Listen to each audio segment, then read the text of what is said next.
Hi Mason, hi Theo, hi everybody, it's Nana. Today I thought I'd read a book by Bob Graham called April Underhill, Tooth Fairy. It's in there. It's a bit shiny. Oh, it's a coin. It's money. It's a shiny coin. And that must be where they live. Under a tree stump.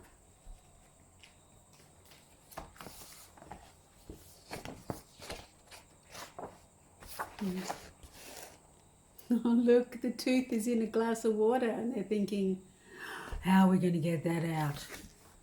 Oh, we'll have to swim. And look, he's getting the coin out of there. Never really thought about that.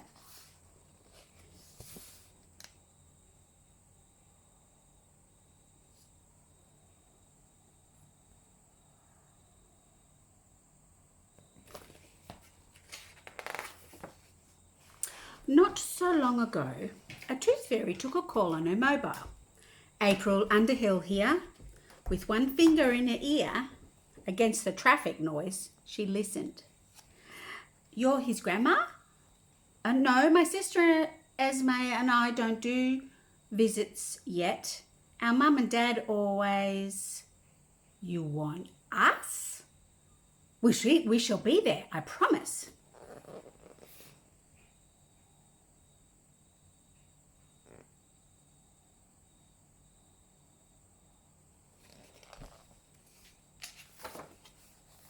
April Underhill, Tooth Fairy by Bob Graham. Wow, they do live near a busy road, don't they? There they are. April Underhill opened the door. A draft slipped through behind her and Esme, making the teeth on the rafters chatter and chime. John Underhill started to speak.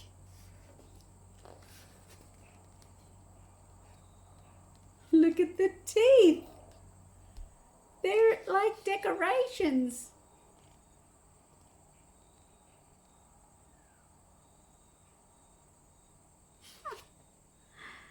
April, don't say anything, Dad. April said, we're collecting a boy's tooth tonight, and I have to write this down. Daniel Dangerfield, 3 Cornflower Terrace, Parkville, Milk Tooth, Front, Dog, No Cat, tonight. I hope you can see that.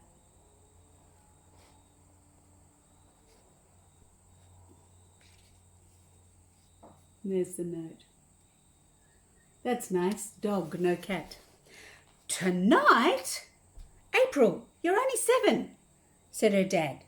And 3/4, said April, adding, I promise. I'm going too, said Esme.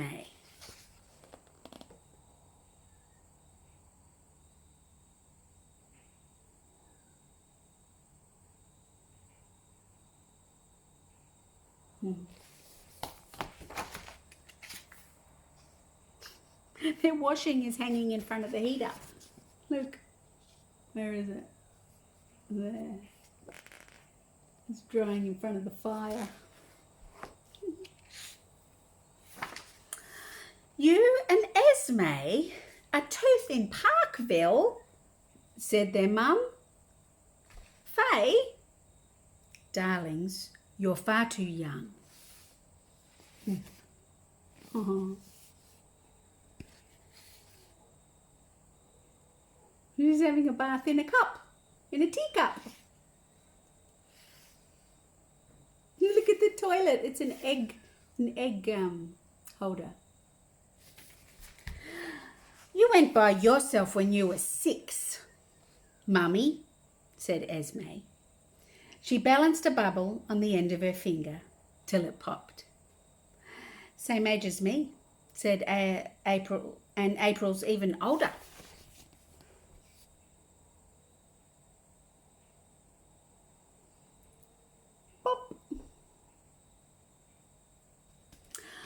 that was long ago, said Mum, before the motorway came. Foxes still chase hares on the hills and things. The hills were different back then.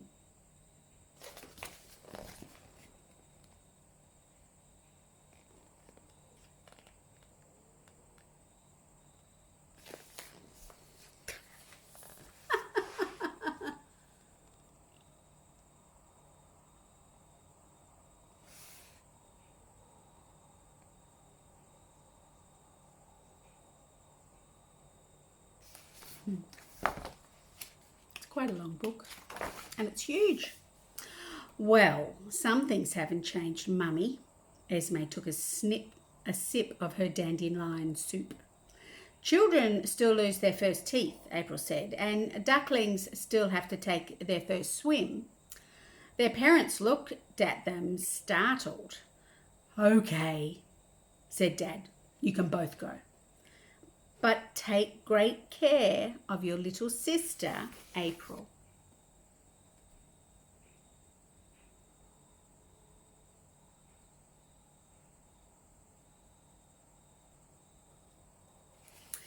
Yes!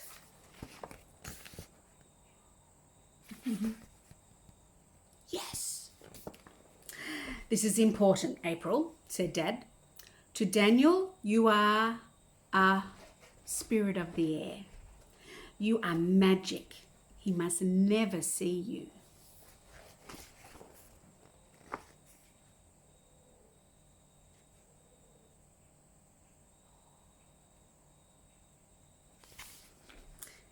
Magic?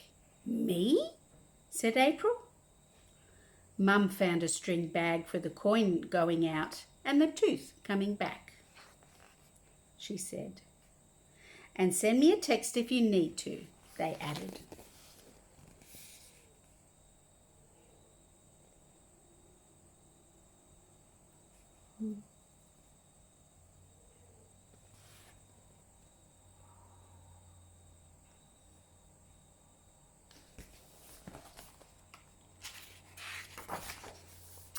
Then they lifted off into the night.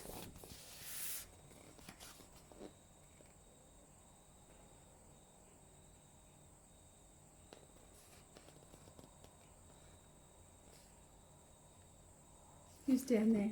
Mum and Dad. Mum and Dad are waving. Bye. Be safe.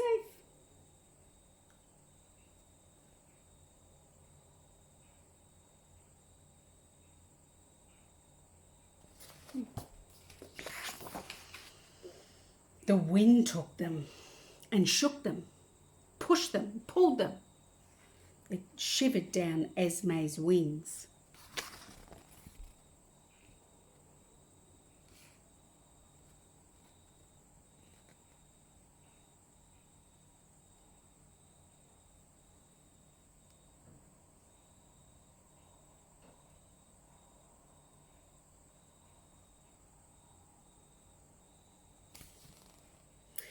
And rippled through the feathers of a passing owl.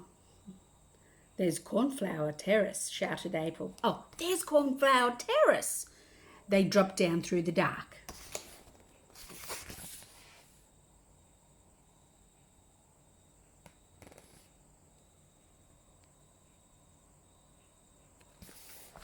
Such a big book.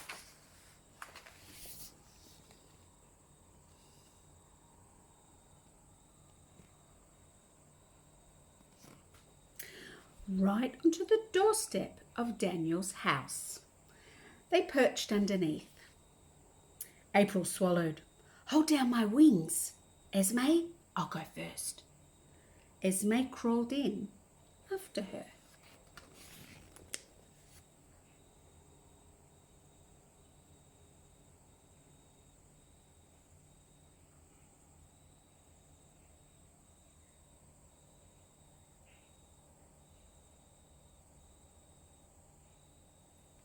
They're so tiny. To the other side. Where will his room be? She whispered. Oh, where will his room be? And that coin is nearly as big as them.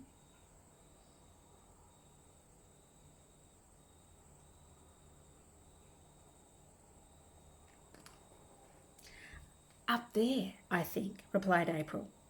Let's follow the toys.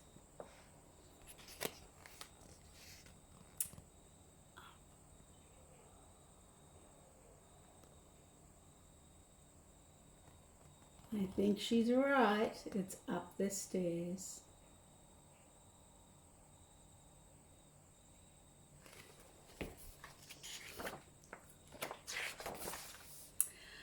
This must be him, whispered April.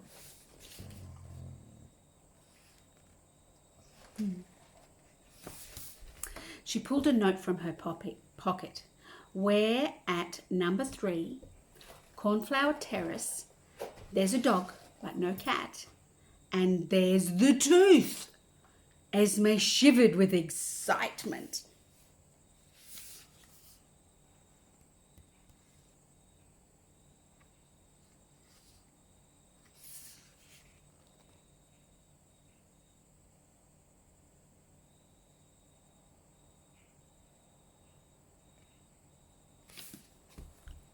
They're right near the dog's ear. There's little knights and horses everywhere. But, oh dear, he's put it in water, said April. She made a decision. I can swim. I'll get it. She squeezed her eyes shut and in a cloud of bubbles went for the bottom. I've got it, Esme. I've got it.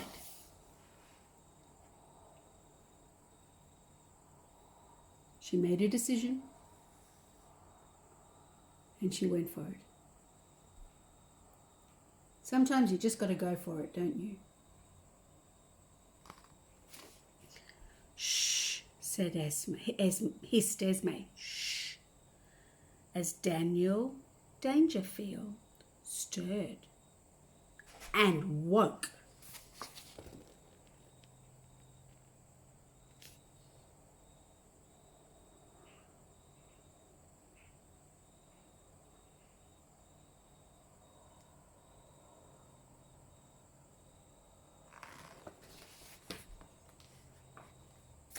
April flew and Esme followed her. Together, they pulled Daniel's eyes shut, like the blinds on the windows, and for a long time, they dared not breathe.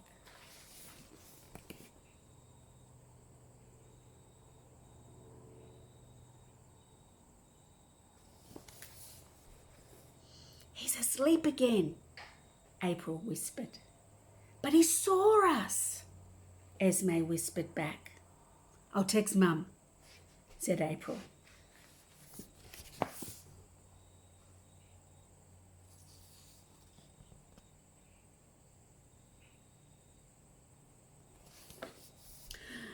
Whisper what? Esme asked as they read the reply. Daddy told us that we're spirits. You do it, April, said Esme. Me? I'm soaking.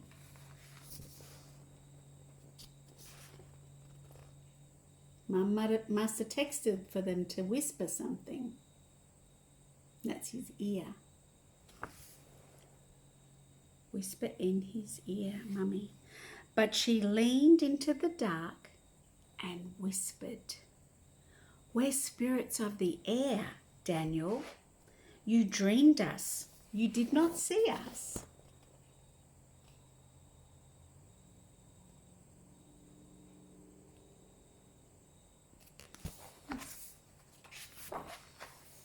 Goodbye, Daniel Dangerfield. They picked up the tooth and flew down the hall.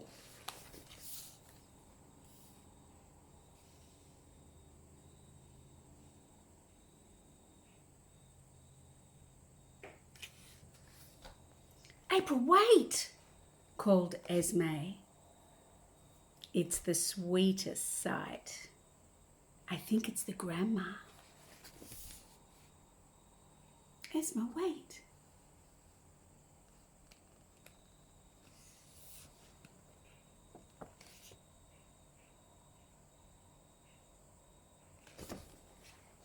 April waded waist deep in Grandma's hair and kissed her on the nose. "We did it, Grandma. Our very first tooth," she whispered. "No, Esme, we don't take those. We have to go." Ah, they're her false teeth in a glass. We're not taking them. You'd need lots of money there. You'd have to have a note. That's funny. Oh, it's such a long book. They collected their coats, buttoned them tight, and slipped under the door. Daniel's front tooth swung in the bag as it cleared the chimney, and they headed for home.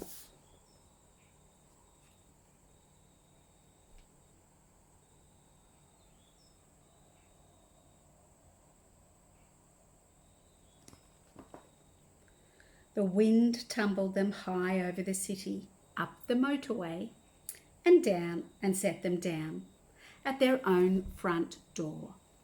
Mum and Dad hugged them till their wings crackled.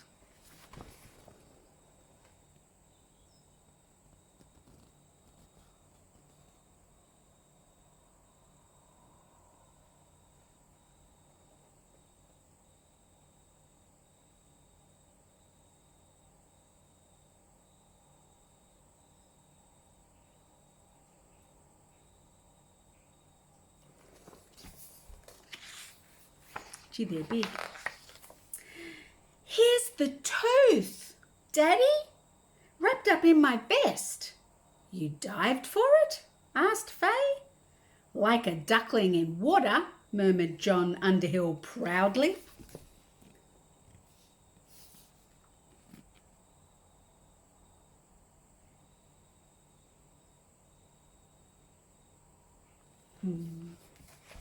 It's nice when your mum and dad are proud of you, isn't it? Mum's bringing drinks. The girls drank hot elderberry juice, and then they hugged some more. "Yeah, that's a pretty big deal." "No. Wonder what the first thing you did all by yourself was. Maybe walk to the shop or walk to school. I don't know." Mum hung Daniel's tooth from the rafters. "On Saturday, we'll take it to the fairy craft market for everyone to see," Dad promised.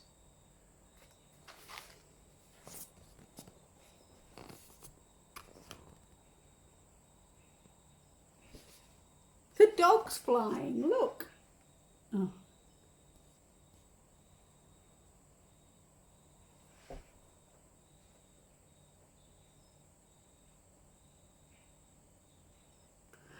We better brush our teeth so that when they're on the ceiling they look good.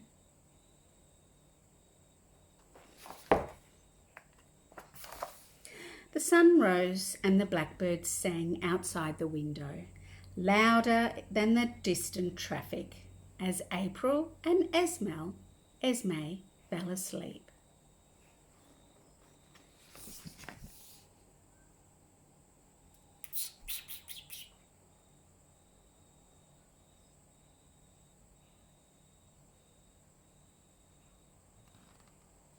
Daniel Dangerfield woke to find a coin gleaming by his bedside. A new tooth was already growing. What dreams he'd had!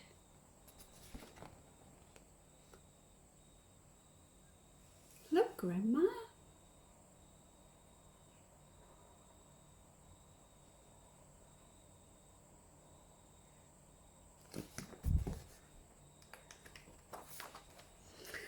Out on the motorway, a wild hare scampered across 6 lanes of traffic, past an old stump, a tiny house, and up to its time-worn tracks on the hill. Nose twitching, it looked over its shoulder for foxes, and then far out to the horizon,